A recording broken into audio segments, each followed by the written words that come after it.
Wow, now that's a cover right there, huh? Yeah. Pantera, Cat Scratch Fever. It's a big day for the Pantera fans. Big day. It was 10 years ago. Dimebag Darrell died on stage, murdered on stage 10 years ago today. And I was trying to pick a Pantera song, and I'm like, man, we're going to just scare people. Not everyone that listens to us understands Pantera. Yeah, it's a little heavy. So you got to kind of try to find something that maybe, you know, a bunch of people would appreciate. I don't know. So I play that on my Boneyard show a lot. I love that. I like a good cover. Yeah. I typically like covers that girls sing. My ex still attacks me for being such a fucking emo lesbian that I am. I like a good good acoustic girl covering a song. I'm really like the worst. what? You got an example? There was one cover, and literally this almost got me fucking drummed out of my relationship years ago. Yeah. I loved this cover of Umbrella that this other girl did. I forgot what her name was. Are you serious? Yeah. Yeah, it was kind of humiliating to admit. Do we know who? I don't remember the name, no. I don't mind the I don't like mind the Sabbath covers. Let's see. I don't even remember. No, it's been years. Well, she's got 21 million views on that one. Is it Mandy Moore? Wasn't Mandy, no. Okay.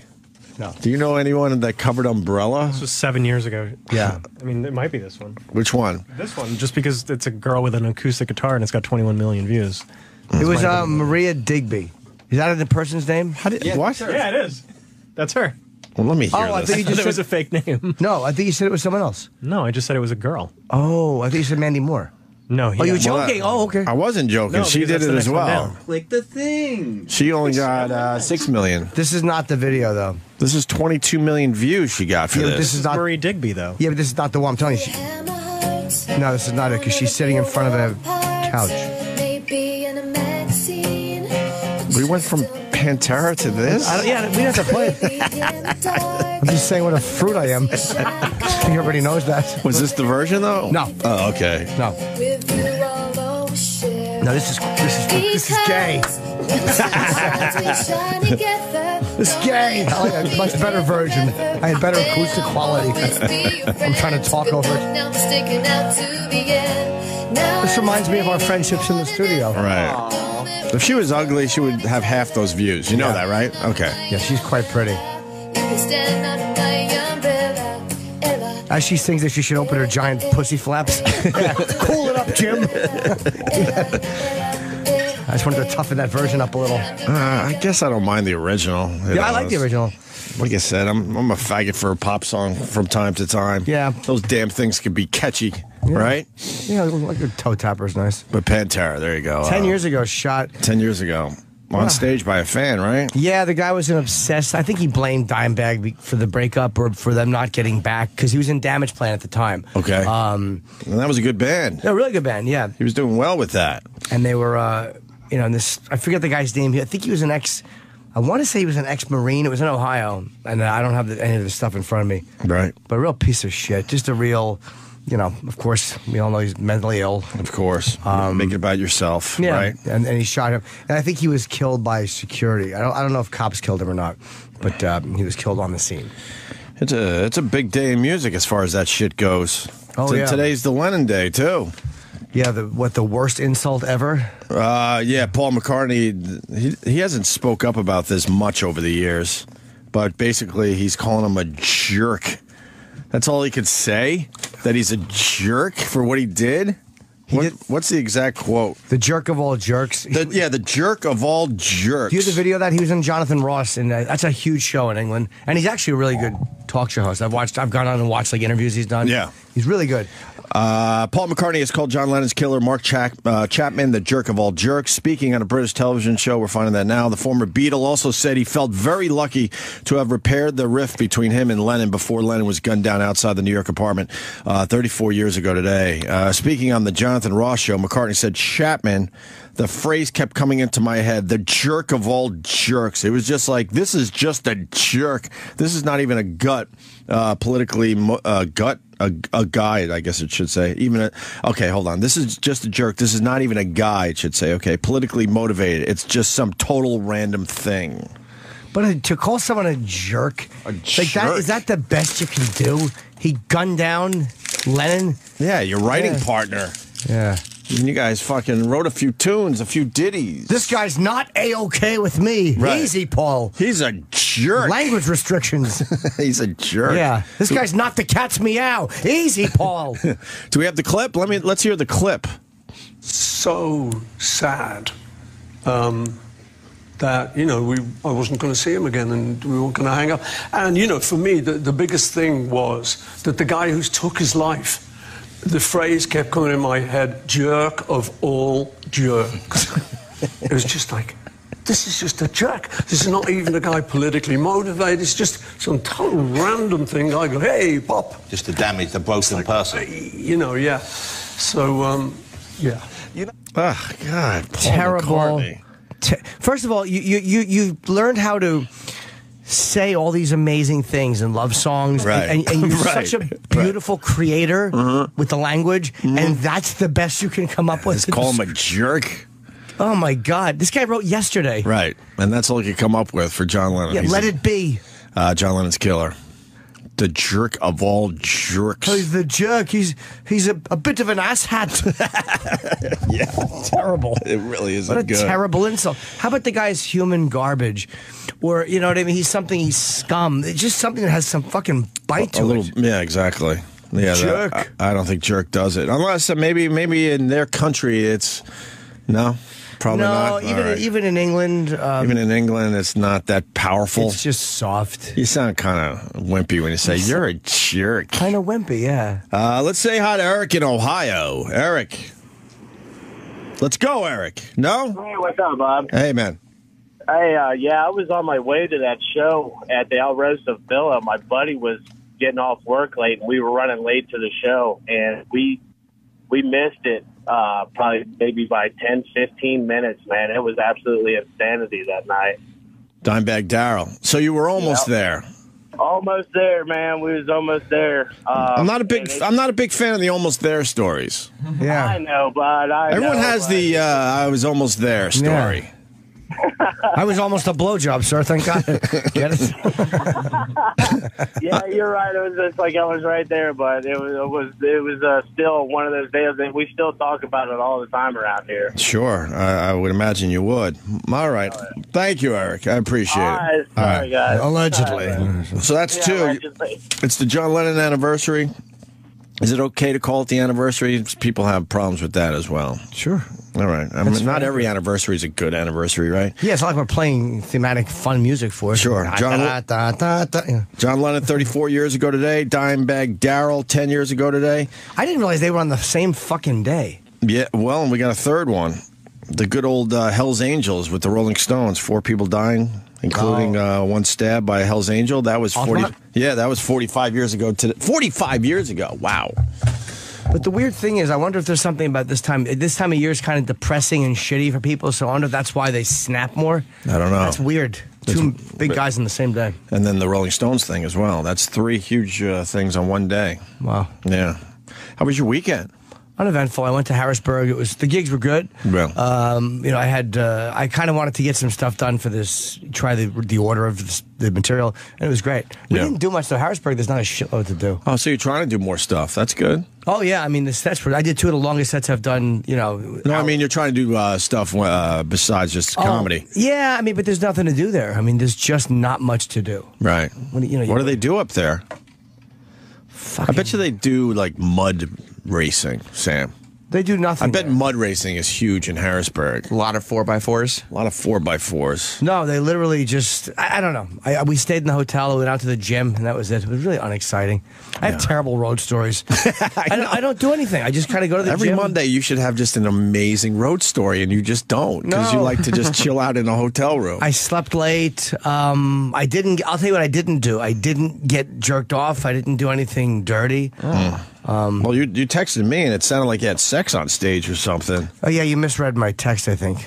Well, you might have missed. Oh, I said it right. Yeah, I said it wrong. I said, Yeah, you might have. You wrote. I was asking you about your weekend, and you wrote was really good. The Friday early show was one of the best sex I've had in a long time. Sweet. Yeah. You had some sex fucking pussy on stage. You had sex in front of everyone. All right. Yeah. That's cool. That'll get the numbers up. Yeah. Yeah, it was uneventful. Can you imagine if you just did that? Just had sex on stage instead of doing a set? Put on a fuck show. Yeah, just put on a fuck show. My cock struggles when it's just me and a girl with my door locked. Imagine on stage in a full house. It would just be humiliating. I wouldn't be able to function. I wouldn't be able to get a rod. People would see me tweedling my nipples and not participating with the girl. It's really a detached experience for sex. I don't know how to connect. I got talked into, and this is going to piss off people, but I did want to go, and then I got tired, and then I got talked into it by Roland. What, you know what I'm going to say? I know what you're going to say. What's wrong with a couple of men going into a hotel? What happened?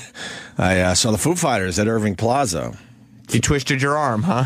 I wanted to go the whole time. I was excited all week, and then, just getting tired. It was like a 10 o'clock start, which is just way too late for me with 2 little kids, even on a Friday night. And then Roland started texting me, and I'm like, all right. And I'm so glad I went. That was my first Foo Fighters show. I can't believe I get to see a lot of shows, and that was the first time I saw the Foo Fighters. They're ridiculously good live. Where were they? At Irving Plaza, just a tiny little room here in New York City. You don't get that opportunity often. They only do that. Well, I guess they do it they've been doing it because of Sonic Highways, but it's still a rare opportunity because so many people want to see it. Right. I mean, they could do small rooms every day, and you still wouldn't get to see. Were there small? Was it sold out? Oh boy, was it! And then there were people lined up outside just hoping. I guess they started letting other people in as other people were leaving. Things like that. And then during the show, people were leaving? Well, it was like a 2.5 hour show. Yeah. 2.5 hours. Wow. Maybe almost 3 hours. But people were really mad because they waited online to get into Irving Plaza and they didn't have a shot of getting inside. So then people were tweeting, like, it's not fair for us real fans. Radio people get to go and we don't. Well, Travis was saying that they said nobody could line up until 3 o'clock. Right. And then people lined up anyway, because who cares? And then apparently they were giving out wristbands at like 1 o'clock. Oh. And so people showed up at 3 o'clock when they were supposed to, and all the wristbands were It was too late. Somebody went on my wall on Instagram and was complaining about it. I thought wasn't sure if he meant me, like, not know how to treat their fans and whatever. It was the picture of me and the Foo Fighters, so he commented. Right. So I'm like, what the fuck did I do to this guy? Like, I thought maybe he tried to get in and had a thing with Kenny. Right. And it turns out it was at the Foo Fighters show. I mean, radio people are important to some of these bands. Maybe not the Foo Fighters anymore, but we were certainly there in the early years. Yeah. For Dave Grohl when, he needed people to pump up his new band. I don't know. The radio guys... they kind of make a good point. Well, no, you're a celebrity and you deserve treatment a little better than the average person. We are just handed tickets from time to time. Time to time? When was the last time you paid to go to a concert? The radio guys are the ones you should give the tickets to. Because they're the ones taking care of you and playing your shit. It's when it's when the managers and agents and all of them have a bunch of people that want to come that it gets to sucky. The on-air people are the ones playing your music. Well, there were a lot of industry people at this show. A lot. Because, Sonic Highways is finally done. The New York episode was so damn good. God, I love that whole series. I hope they do a second season. I think they can figure something out.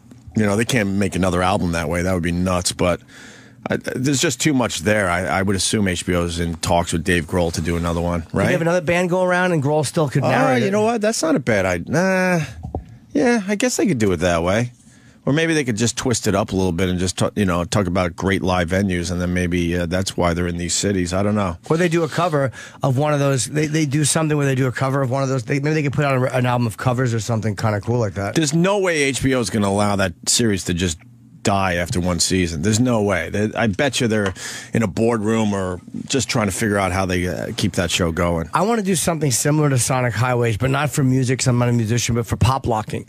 I want to go from city to city and do like break dancing and pop locking, and then at the end I get some guys up and we do like this whole improvised dance. That's what I want to do. That would be really hot. How many shows you think you could do? 40 shows? Yeah. Jesus Christ. Yeah, 40. It's called A Month of Dance. Really? On HBO.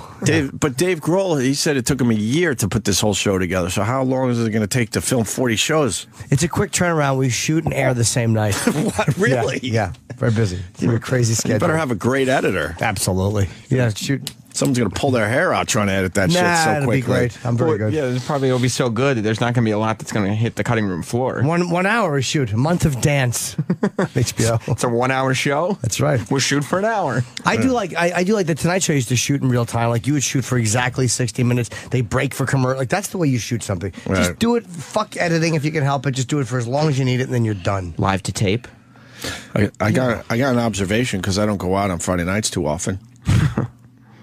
It's going to make me sound very old. I was just saying that already. It's like you headed What's in the that direction. observation? The kids are really smoking pot these days. Holy fuck. That's what I was trying to tell you. Holy fuck. Pot is just extremely popular right now. I left my apartment and started walking up the hill toward the subways, and there were a bunch of kids just in kind of a doorway of this building, and I thought they were just sharing a cigarette. They were smoking pot. And then I smelled pot my whole night, not just in the venue, too. Walking across Union Square, pot. Getting out of the subway, pot. Getting into the subway, pot. Then you realize you had it at your mustache. Wow, people just don't give a fuck. No, weed is big right now. They're pretty much smoking it in plain sight, though. Yeah. We used to have to go off into a corner and put towels under the door and shit, Sam Roberts. They don't understand that. Yeah, I guess it is weird. It's not really even looked at. Nobody really worries about it. Like it's like speeding. I smelled it everywhere. I couldn't believe how many times I smelled pot within the course of the night. Yeah, I mean that's what people do now. It affects you one of two ways. You're either Joe Rogan pot, where you can go do jujitsu and have this amazingly productive podcast and life and create, or it's the other side, which makes you just a vegetable who sits on a rock and does nothing. Some people just can't. I was a person. Can't function. No, I admire guys like Rogan that maybe it's different pot they're smoking. I don't know. But he fucking takes a hit and then he goes and does jujitsu. Right. Who the fuck does that? And then does an 8-hour podcast and then Goes out and does a gig and then he's flies and does a UFC event all in one day. Yeah, that's Joe Rogan. He's an animal. It's amazing what a full life that guy leads. Like just doing stuff and camping and hunting and he makes pot sound pretty fucking good and going to the deprivation chamber and all Did you this get stuff. the itch? Did you want to smoke? No. No, not really. But if it was around, if someone offered, I probably would have taken a hit. But I'll take a hit here and there every once in a while. But I'm not all in. You should have gotten Roland all fucked up. Roland, who was too busy just taking 1,000,000 pictures. Did he bring his camera or was it on his phone? On his phone. But he's blind. He can't see anything. Is he blind? Is that what his problem is? Yes. Oh. I mean, I don't know if that's the only one. No, he had emotional problems that were severe, but I Did- didn't know his eyesight sucked. Did we do the eye chart with him? I can't remember. I believe years ago. we Years did, ago. But that's... we can Roland needs revisit. glasses so bad. He can't. I'm amazed that because he does a very good job with his pictures on Instagram. I'm amazed he's able to pull it off. Because he can't see? Yeah, I don't know what he's looking at when he puts his camera up to take a picture of something. Pot is decriminalized in New York. That's why. No, we had the story. I get it, but people are now just fucking smoking it everywhere. But it's not even the decrim. I mean, it's been like that for a little while. Right. People just not that serious a crime. It's not. It's Right. speeding. It's a speeding ticket. It's We have a almost there story. We're taking your almost there stories today on Opie and Jimmy. Jennifer in New York, what do you got? Jen? Hey guys. Hey. Hi. So actually, a good friend of mine from Syracuse, his father was actually signed John Lennon's death certificate. He was the intern on New York City that night, and they brought him in. And at first, they didn't know who they were working with, and then after the fact realized, but he actually held John Lennon's heart in his hand. So it was pretty neat. They did a local story on him in Syracuse last year, I believe, but. Did he take a selfie or anything, though, to prove that he had John Lennon's I don't know. I think this heart in was his hand? Before the days of selfies, really. You got my heart in your hand. That's a good fucking I know. song title. Wow, that's unbelievable. Yeah, pretty neat. So I'm good friends with his son. So How many times have you, let me ask you, I understand him telling the story, the guy, but how many times have you told the story? I'm friends with the son of the guy who held Lennon's heart. Right. I know it's a little bit of a stretch. I try not to brag about stories that far removed usually, but I don't know. I heard you guys talking about it, and this is my first time calling, so. I'm friends with the guy who's in charge of the bleach on the sidewalk in front of the Dakota. Right. Everybody has their almost stories, but. Yeah, I got to go to Strawberry Fields today. I go every year and check out all those whack jobs. I'm probably one of the whack jobs if I go every year. Yeah. I kind of get, I sort of go there to make fun of it, and then I end up getting caught up in the you wind up playing guitar and crying. For everybody. So there's another random piece to this story, if you want another almost story connected with the same family. Okay. Tell. The doctor's son was dating the previous Miss America, Nina, the one who just gave up her crown. So lots of random connections with this. Wait, Nina, who gave up her crown? I don't know. What did she do? She didn't give it up. She didn't. I didn't mean she gave it up. She's just no longer Miss America. It's a whole thing. She just passed it on. It wasn't a controversy. Yeah. No. Gotcha. No controversy. It wasn't like a cunt lip fell out or something in the wrong in public. Okay, no scandals. Great. Wow, that's what you know when your Lennon story is not bombing. No, or when you've told it so many times you needed another piece of it. They're like, oh my God, that's right. There's another connection. He was also dating Miss America. I'll try to dig myself out of this hole. No, it's okay. It's your. I would probably tell the same story. Yeah, you got a cute voice, so we left you on the line. What the hell? It's early. Thanks. I know the son of the guy who held Lennon's heart. Right. It sounds like your bosoms are nice and warm, heavy, pillowy, milk givers on this cold New York day. Thank you very much. All right, Jennifer. Thank you. Bye, Jen. Yeah, right on. Let's. Someone was asking me if I wanted to see the Foo Fighters at Citi Field. Fuck yeah, we're all going to go to that one. When right? is it? That's in the summer. Oh no, I thought it was you talking about this week. Cold. Yes, it would be. On the TV, there's a new channel, or it's probably been around a while, that Palladia or Palladi, how do you say it? Palladium? I don't know if it's Palladium. I think it's Palladia or something. They just show, like, fucking live music. It's amazing. Is it called Palladia? Palladia. It's hard to find. I finally stumbled across it, and it just so happened it was the Foo Fighters playing Wembley. So what a great contrast, seeing them at Irving Plaza, and then yesterday I watched half their concert from Wembley. I think I've seen that one actually, parts of it. It's ridiculous how good it is and how well it's shot. And then you got John Paul Jones and Jimmy Page walking out on stage near the end, and also a sudden Taylor Hawkins, who Sammy likes. You like Taylor Hawkins, right? I like Taylor Hawkins. Not so much Pat Smear? No. You know, you fucked me up. I'm at Irving Plaza. I found myself staring at Pat Smear. Were you annoyed? He makes a lot of faces. He does, right? He's an incredible musician, but he really likes to pose and make a lot of faces. They're cool faces, though. If you weren't listening to the music, did you kind of have a vibe of like, oh, who invited that guy? He has like fuck face. Like, I mean, like the faces you make when you're having sex. Oh, I thought you meant like he looks like he's a fuck face, kind of. No, I think he's a nice guy. We met him. He was very great. Lovely man. He was wonderful to us. Yeah. But just you pointing that out kind of, threw me off a little bit. Yeah, well, I think I'm right. Anyway, so Jimmy Page and John Paul Jones come out at Wembley, and there's like 85,000, 87,000 people there. Taylor Hawkins decides, not this, I'm sure they decided this in advance. He decides, I'm going to sing rock and roll, and Dave, you're going to go behind the drums and play drums on rock and roll. And holy fuck, was that amazing. It was good? Yeah, rock and roll, that's not an easy song to drum to, I don't think, or sing. And they just killed it. What do you think Grohl wanted to play drums on it? I'm sure, yeah. Dave Grohl likes to get behind the kit every once in a while and show his skills. But wow, did they pull it off. And then the one mistake they made, it looked like Dave Grohl started kind of tearing up. He was caught up in the emotions of playing at Wembley and 86,000. Those two? And then you have some of the Zeppelin guys coming out. And then they cut to like crowd shots just as he was kind of losing it on stage. I'm like, man, they should have just sat in that moment for a little longer. He might have told him. He might have told him to cut that. Oh, really? Yeah. In post, he's like, "Oh, look, I'm a blubbering idiot. Could you show the crowd instead?" Yeah, no rock star wants to be seen blubbering playing a fucking Zeppelin song. That's probably his call. In front of Jimmy Page, though, you got to respect that, right? I know Yeah. you're not a big Zeppelin fan, but if Zeppelin comes out and plays a couple guys from Zeppelin come out and play a song with you, that's pretty cool. I watched Jimmy Page when he was interviewed here, and you know, it's first of all, he seems like a lovely man, as they say. He was a great talker, and he seemed like a nice guy. But yeah, you can't not get caught up in who you're. The guy's still a great guitar player, whether you Right. you know like stolen music or not. Is that online, that rock and roll? Check. Maybe we could play it into break or something. How about That's this? cool. Find it. The boss wants it. Please. Please do. Rock and roll. Wembley. Yes. It's the only way to say that word, right? Sam. That's it. We can play it into break. We don't have to play it now. Right. You piece of shit. Why are you calling I'm me? telling you. Or we can play it right now. Here, just push play in this. Well, I don't want to be called a piece of shit is the only thing. Why? What's your name? Sam Roberts. Oh, hi, Sam. I say we let the audience vote on what your name is. And there's some people out there that may disagree.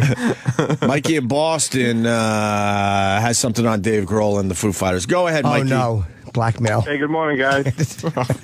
Very surprised that Boston's part of these protests. Proud of you. Proud of you stepping up for the protests. I know you guys are tormented inside with this one, but wow, you hit the streets. Yeah, notice half of them are white. No, 90% of them are white. I didn't barely see any blacks in that protest. Well, Eric Garner's mom said this is not a black. His widow.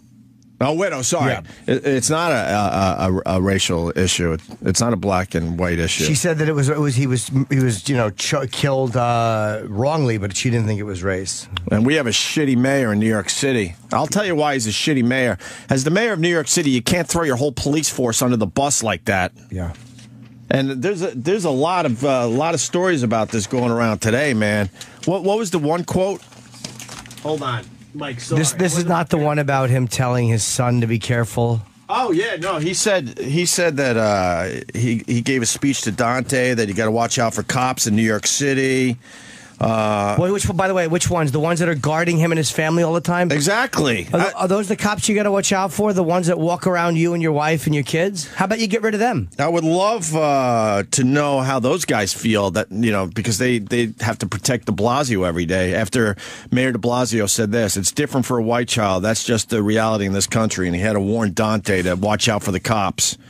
He may want to think about moving out of New York City. He just doesn't belong here.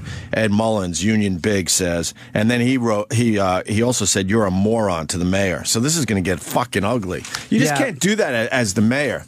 You could work on the issue if you feel like there's an issue going on, but throwing your whole fucking police force under the bus like that's not good for a fucking city. He's a I'll scumbag. tell you right now. The guy's a scumbag. He really is. Granted, we all know he leans, hardcore left, but that's a brutal thing to do if you're the mayor. Then why are they protecting you? Like, literally, why do you have them protecting you? Right. Why don't you pull them off and then say you don't want these troopers or whoever it is? Because I think it is all cops around him. Mm-hmm. I guess they're fine for that. Fucking asshole. Anyway, what do you got, Mikey? Back in 2011, when the Foo Fighters played the Boston Garden, David mentioned he said he wanted a crowd reaction as to whether or not they wanted him to come back and play a small club like they did when they first toured in '95. Right. And then recently I read in a couple articles that Dave said he wants to redo that tour like '95 with Mike Watt, where they actually tour in a van and they hit all the same areas. They can't do all the same venues because the one they played in Boston was Avalon. Oh, Avalon's gone. Yeah, it's the House of Blues now. Oh, right. Okay.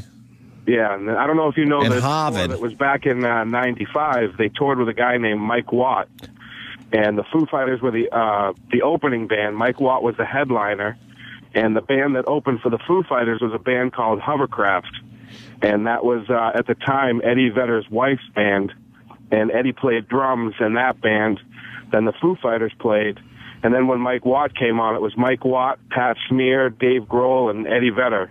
Wow. That headlined the show. So that was back in '95 at the height of everything, and nobody knew who the Foo Fighters were. So they want to do that again. How cool would that be if they did that again 20 years later? There you go. There's your HBO show. That's a great That's thing. what I was saying. That would make a great show if they followed him. But he said he wanted to do it around the same time. Right. And do it on the actual 20th anniversary. But I haven't gone back and checked their tour schedule, but it looks like that month and a half or so when they toured in 95 is actually wide open. HBO's so not knowing going. Dave Grohl, he'd try to pull that off if he could. And HBO's not going to let a hit show just go. Right. I will guarantee there's going to be some kind of second season. Thank you, Mike. What a fun way to keep it alive if you're, as a musician, like you're hugely successful. It's like, ugh. And they kind of said it. They just wanted to make the album making process different. And right. You know you can do arenas all year. Right. So go do something fun. Yeah, something different. That's what I tell myself I'm doing in comedy clubs. I'm keeping my roots, and that's just the only thing I can do. I don't mean to laugh so hard. Oh, no, you should. Sorry. See the laugh, or we're both going to just cry. All right. Futility of it. What else on the Eric Gardner situation? What else is going on? What are some of the headlines? I don't know. Some of the protests are getting ugly. I saw in Berkeley, California. Of course. Of course. Berkeley decided they got to they're so righteous. Pump up the protests a bit. Sure. They're doing die-ins here in New York City and in other cities. I believe they fucked with traffic down there in Philadelphia after the football game last night. Right? That happened. And then you got protesters just going in and out of stores in Manhattan. Are they ruining anything or no? No. Okay. No, but I don't know. I think they got to pump it up a little bit. Right? And then he said, de Blasio also said, I have immense respect for the men and women who protect us. Yeah, that's he's backtracking a little bit. You could be against the decision and against a cop that uses too much force, but he's just not a pro-cop mayor. That's all there is to it. No, and he could work on. He certainly could work for change without, throwing the whole police department under the bus. Yeah. How about you do what you said you're going to do and get rid of the fucking horses in Central Park so I'm not driving down 9th Avenue almost killing a fucking four-legged animal. It happened again? No, I'm constantly in traffic behind a horse. Tired of it. And then the whole police department has to be retrained now? How about you retrain the guys that were on the Eric Gardner situation? Yeah. How about you? Everyone has to be retrained now? And how about citizens are also told during this retraining that you don't resist? You know what I mean? Even if you think the cop is wrong, you still shouldn't resist. Right. And then there's another case where the family's telling Sharpton to stay away. It's about time someone told Sharpton to stay away with his nonsense. The family of police shooting victim, sorry if I get the name wrong. Akai Gurley. Had a message on Friday for the Reverend Al Sharpton. Keep your circus away from his funeral. Bravo to this family. Yeah. The blowhard opportunist muscled his way into the arrangements and even put out press releases promising to deliver the eulogy without ever consulting the family or offering to foot the bill. But Gurley's relatives told Sharpton to stay away rather than turn the somber ceremonies into a spectacle. Sam's relatives said that? See, because you're Gurley, Sam. It's been a nightmare, Gurley's Aunt Hortensia. Yeah, Hortensia. Peterson told the Post. Otto's wife. Otto. He just wants to take credit for this when he's never even contacted my sister.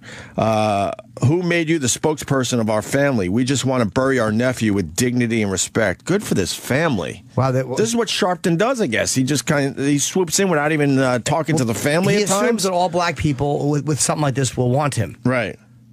Peterson was stunned that Sharpton and his National Action Network billed him as the eulogist for a Friday funeral when they were planning on a Saturday service and wanted a speaker who actually knew Gurley. Good. How could you do a eulogy for someone you don't even know? It's heartbreaking, she said. By late Friday, Sharpton accepted a rare defeat and backed off, though he blamed it on confusion and division with the Gurley family. He said he would not attend Saturday's memorial in Brooklyn or the wake. Gurley, 28, was shot and killed on November 20th at Brooklyn's Lewis Pink houses by rookie cop Peter Liang, who fired blindly into the darkness of an unlit stairwell. Wow, Jesus. Liang, who had been on patrol at the East New York housing project, told officers it was an accident. Wow. Why would he fire into the fucking dark? I don't fucking know. That's so great. They said there's no piece of the pie for Mr. Sharpton here. Right. No blueberry pie on this one? Good. Good for them. I didn't realize he did that without family. I guess someone in the family called him. It was probably a brother's wife or a sister's husband or one of those, distant family members called him. And he said yes, and then the rest of the family was like, fuck you. Respect for the family to tell Sharpton to stay away. Let's see. This lady wants to talk about the protests in Amityville. Yeah, I guess these protests are happening everywhere, but they're not all getting coverage. Yes, E-Rock. They're organizing a 1 million man march for Saturday here in the city. Oh, good. Perfect. But they never get 1 million people. That's what's so frustrating about those things. Where are they going to march? Yeah. It starts at Washington Square Park, but there's I love the park. I has nothing. I enjoy a good day in the park. And then where's it ending? Yeah, where's it ending? The route hasn't been posted, just where it's starting and what time. Maybe they just mark around. They're not going to fit 1 million people. They're not going to get 1 million people. And why? E-Rock. Well, that's what they're promoting. It's in all their how dare you flyers and their online how dare banners. you to bring this to our attention, knowing that there's no way they're going to get 1 million people. I'm going to be there as an event organizer. Oh yeah. Yes, I'm going to show up. I'm going to show up with a bullhorn and just start giving like wrong directions. We're going to run in circles around the park until we're tired. What? I don't know what to make of this. I really don't. I'm getting some shit about that because I haven't committed. I'm sorry, I haven't committed. If there's this many people protesting, I'm trying to figure it all out like anybody else. Yeah. I don't know what to think of it. I just know I'll never be, killed by a cop because I just don't want to deal with the hassle that is if you talk back to them or resist arrest, all that shit. I just wouldn't do any of that. Yeah, I mean, I don't either. I'm kind of sometimes You're never going to win against the cops. Never. I keep going back to that point. Never. You can't blindly, if you're black and you automatically think the cops are always at fault, it's a problem. And if you're a cop and you automatically defend a cop for no reason, then it's a problem. Right. The answer always seems to lie in the middle somewhere. I know it's kind of hack to say, but I truly believe that. I mean, all you have to do is listen to these, cable news channels, and they just blah, blah, blah, blah, blah, blah, blah, and they don't even listen to each other. How about you go, I think you said a while ago on this show, it would be so refreshing if one of these channels, someone went blah, blah, blah, blah, blah, and the other person went, well, that's not a bad point you're making there. But then he goes, blah, blah, blah, blah, blah, and then they go, oh, wow, that's pretty interesting as well. They never listen to each other. I thought that thought came to me watching Howard Dean, this asshole that he is. I forget what he was trying to defend, but it had something to do with someone who was fired and whatever it was. But it was they had him he was just wrong. Like in the order of things, like a woman hadn't said something or there was video of her not saying something, whatever it was. Yeah. And this fucking asshole wouldn't just go, oh, all right, I didn't realize that. Mm-hmm. And he's not the only guy. I mean, every one of them does it. Right. But that was the one that made me think, because it was such an obvious. You usually don't see such an obvious showing of this guy is wrong, right? Because he thought this woman didn't say something, and then they show her saying it or whatever it was, and he just wouldn't reverse himself and go, "Oh, I didn't realize that." No one wants to do that. Mm-hmm. No one wants to just go, "I made a mistake," or hey, that's a pretty good point. Just say, hey, that's a pretty good point. Doesn't mean I completely agree with your stance, but as we argue this, you're making a pretty good point right there. Yeah. What's wrong with that? But no one does that. No. In your own life, you don't do that. No one likes to, admit when they're in an argument or something that, oh, all right, you're making a good point there. Yeah. Okay, I'll consider that, right? Yeah, it's kind of hard because it's an admission of defeat. Mm-hmm. And then the other person gets that full head of steam and their momentum going. Right, and then they steamroll over you. Yeah. Oh, the other point I did want to make about the protesters, I do believe there's a large number of people that don't really believe in the cause, but are really just getting caught up in the hashtag and getting caught up in the fact that they could just move as one through the city and, enjoy the views. Right? Yeah. Because you get to walk wherever the fuck you want. That's got to be kind of cool. People want stories. As we just saw from my Harrisburg trip, what'd you do? I went to the gym and ate pretzels. Yeah. That was my weekend. If there was a protest going on, I would have a much better story to come in here for. It was fucking crazy. Uh-huh. We walked against traffic. People were beating on cars. I threw a Molotov cocktail. A cop hit me. It'd be a whole thing. The protests were way down in New York City because we had a shitty weekend weather-wise. Yeah, it's cold. It was cold and windy yesterday. It was really rainy on Saturday. And the numbers were drastically down. If you really believed in your cause, you would fucking say, fuck, I don't care about the weather. I got to get out there and keep pushing this issue. Isn't that what slowed them down in Missouri? Too, they got snow. Yeah, I think so. In St. Louis or in Ferguson. What do you think of the percentage of people are not for the cause? I was just going to throw a dumb number out there, which means nothing, but I was going to say I would bet you at least half. Yeah. At least half of the people are just getting caught up in the hashtag and the problem at the moment. Being a part of something that's happening at the moment, being a part of an event. Yeah, I think so. Sure. It's a big thing, and people want to say I was there. Let me know if they go to the top of the Empire State Building, Sam. Okay. If the protesters go to the top of the Empire State Building, I'm there, because it's really hard to get up there. Sometimes it's hours you have to wait. You have to go up the sides. I'll do that. I'll be part of the protest if we get to go to the top of the Empire State Building. So you're more like there could be some cool views associated with the protest. Yeah, I almost walked across the Brooklyn Bridge because I did it once during the summer. It was awesome. You could walk across. Yeah. But they walked where the traffic is. I wanted to do that. I guarantee you. I almost jumped on a subway just to do that. So they can tell people. We walked across the middle of the bridge, and they want a story. And everyone wants publicity for their Instagrams and their Facebooks and their Twitter. So, of course, you're now on the Brooklyn Bridge taking your selfies. It's great. Should have run downstairs and jumped on the West Side Highway when they were out there. I know. It wasn't. We came down. We were walking back from Chris it. Rock's thing. It was the traffic was flowing. Yeah, we were going to run over there. I just missed it. Heck no, we won't go. Just really bad protest logos. Pronounce the T's so much. Don't choke people. It's not nice. Lisa on Long Island. It's a little sing-songy. Yeah. She wants to talk about the protest in Amityville. Hey, guys. Oh, boy. I was in that house. Yesterday, they had a protest scheduled in Amityville, which was happening right in front of my son's school when they were having bagels with Santa. Fucking devil. So when we left, I was kind of annoyed that it was happening right there because we got caught up in the city Thursday night just trying to go see Santa in the city. So I was kind of thinking, really? It has come to my town, too? And, of course, there were some general crackheads out there blocking, but the Amityville police did a great job. And then the religious leaders were trying to heal the community. They weren't trying to do it like Sharpton's doing and making people angry. They were trying to calm them down. Where was this? Right in the middle of town in Amityville. Fuck yeah!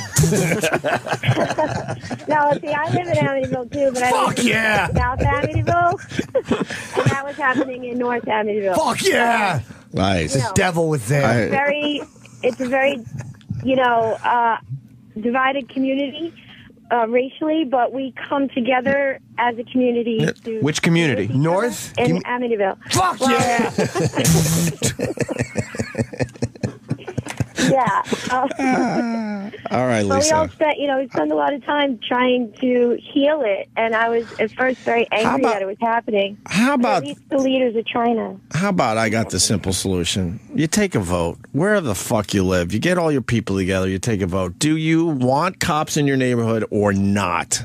And if you vote, we don't want you fuckers in our town, then the cops leave. That would be a problem by us. Well, I've always appreciated cops. They seem to make things a bit safer. And I never lived in. I didn't always live in good neighborhoods. By the way, I'm in radio. Half my career were in shitty neighborhoods. Well, Lisa lives in a. Would you live in a bad area or no? Where I am, no. Where do you live again? What part? I live in South Amityville. Fuck yeah! Home of the devil. That's right. I live actually right near that house. All right, we got a cops. You ever been there? What? You ever go there and fucking hang out with them? Yeah, all the time. Yeah. What's up, Dev? Yeah. Oh my God. Dev. All right, Lisa. Thank you. Boys, take care. Yeah. Let me say hi to Samantha in New York. Samantha. Hi. Hi. Good morning. Good morning. So, Opie, what you're saying about these people that are protesting just wanting to be part of a cause is totally true. My husband's in NYC. They're in a not great neighborhood in Manhattan. And Upper West Side? It's a predominantly black neighborhood. I'm not sure exactly. I'm not too familiar with the city, so I don't know. Is it Hex Kitchen? No. Okay. All right, continue. But he said there was a group of nothing but hipsters in this predominantly black area. So, they radioed the sergeant. We got a group of protesters.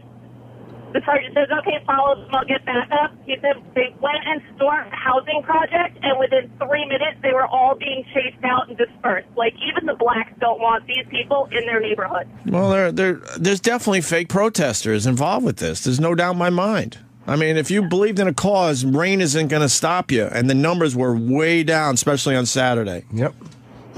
They'll pick up again today, I bet. Yeah. And as for the retraining of cops, apparently all it really is, hey, guys, don't put chokeholds on people at their, meetings before they go out on tour. That's just insulting to all cops. Let's just say they didn't handle the situation right with Eric Gardner. That doesn't mean every cop is a bad cop or a shitty cop at his job. No, but you get one here and there, just like any job. There's always going to be one or two crappy people around. But to make a blanket statement that this is an epidemic and it's happened all over the place, it's just not that part of the story is just not true. It's just not true. I know why the hipsters go to those neighborhoods, by the way. Yeah? Yes, they're protesting, but they're also looking for new places to gentrify. So they run into the projects. They're looking for little areas to move into under the guise of protesting. How great! I mean, I love the bit, but Yeah. that's kind of smart if you think about it. Oh, we're safe today. We can check out some of these neighborhoods. Yeah, it's okay to do. All right. Thank you, Samantha. You're welcome. Have a good day. Yeah, let's go to Tennessee and say hi to Scott. Scott. Hey guys, I Hey. just want to touch on you with the guys who disappear, like when the weather gets bad. Yeah. So I was in Montana a few years back when they had the whole Occupy Wall Street, Occupy Montana, all that bullshit was going on. Sure. Everybody was up in arms for like 3 or 4 days, and the weather dropped down to like -14 overnight. There wasn't a soul to be found. There you go. Well, it's kind of hard. They basically said that here in New York. They said, I think they broke it up before, but they said, look, when the weather changes, most of these people are going to leave. Yep. They're just not going to sit here anymore. They're not going to handle the cold weather too well. All right, Scott, thank you. Thanks, fellas. We have you got it. we have a couple of black guests today, which will be very helpful in discussing this. Yeah, we got Sherrod Small coming in. We'll get his perspective on this. I'm sure he's talking about it. Yes. Considering his podcast with Kurt Metzger is called Race Wars. Yep. So he'll have a few opinions on this. I think that's about running, though. And I'll admit, I don't understand the black perspective on this. I don't. Do you, Jimmy? I do, yeah. But again, it was all being a part of a dance group in the '80s where I was welcomed into that community. What was the dance group called? It's not important right now. You sure? I mean, it's kind of a normal question, I feel like. The dancing honky tonks. The dancing It was honky. mainly black? No, it was like it was white. All right. Honky. Yeah. But then who was inviting you into their community? We were so good. Oh, the other black groups wouldn't allow you honky tonks to. Yeah, the dancing honky tonks came in and do our routines. Sounds horrible. No, we were very good. That's cool. Yeah, thank you. That's cool. Anyway, we're going to take a break, but people are now calling about this Eric Garner thing, and I can't breathe and all that shit. So we'll take more of your phone calls. Sherrod Small's going to join the program. Chris Rock a little later. Chris Rock is talking about some racial issues as he promotes this new movie, Top 5. Oh, yeah. I read the Vulture article. He's got a lot to say. So maybe he'll say some of those things on our show today. Who knows? Sam, I did not forget. Foo Fighters, Wembley, Oh, yeah. rock and roll. I'm telling you, search out the video. The video of this is so amazing because you can see that Dave Grohl in the end is just a regular guy that appreciates the people that came before him. And, when he saw Jimmy Page and John Paul Jones walk out on stage, even though, he knew that was going to happen, he was overcome with emotion. And, man, this version of rock and roll was just fucking fun to listen to. And what about our friend joining the UFC over the weekend? We're talking about that. I was ready. It's not you. We're going to talk about that. And Eaten Alive. Oh, although somebody's tweet made a bunch of websites. Yeah, I got a good one out yesterday after that. But Eaten Alive was a bustaroo. Boy, was that a bustaroo. I heard it was great. You did? Yes. From who? The guy who was here. Oh, It was a great. It was a bustaroo. As a regular show, if you were just, kind of bored on a Sunday and you saw it on Discovery that this guy's searching for anacondas in the floating forests in the Amazon, it was good on that level, I guess. But they hyped this up like this was supposed to be the next like Nick Walendis type special, right? And boy, was it a bustaroo in the end. If you saw Eaten Alive, please give us a call to discuss that. But first, the Foo Fighters from Wembley doing rock and roll with Jimmy Page and John Paul Jones. Good old Taylor Hawkins, the drummer of the Foo Fighters, on vocals for this.